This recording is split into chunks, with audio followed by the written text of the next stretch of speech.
Je m'appelle Jean-Pierre, j'ai 49 ans, je suis auteur de documentaires pour la télévision et je suis homosexuel.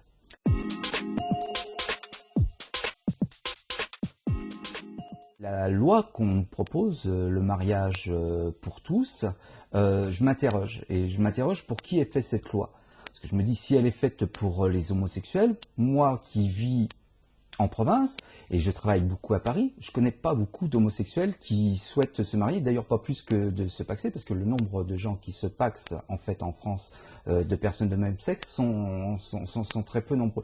Donc pour qui est fait cette loi? Si c'est pour les 5000 personnes qui vivent dans le quartier du Marais et que c'est simplement un acte militant, on oublie derrière la question fondamentale qui est la question de l'enfant.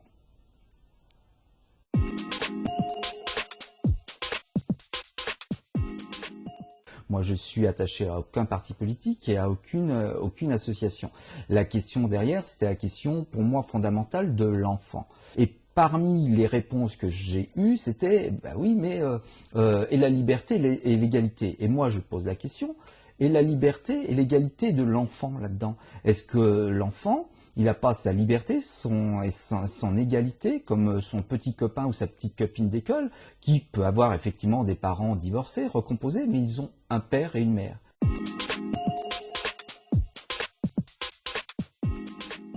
Il y a 25 ans, donc j'en ai aujourd'hui 49, je me suis vraiment posé la question d'avoir un enfant. J'avais envie d'avoir un enfant comme tout le monde pour transmettre la question de la filiation. Voilà. Et en fait, je me suis aperçu très rapidement que si je voulais avoir un enfant, c'était que pour des mauvaises raisons.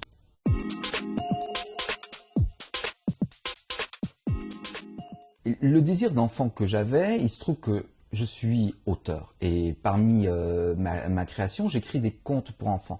Et je trouve que c'est un moyen aussi de s'adresser aux enfants tout en les respectant et c'est un acte d'amour.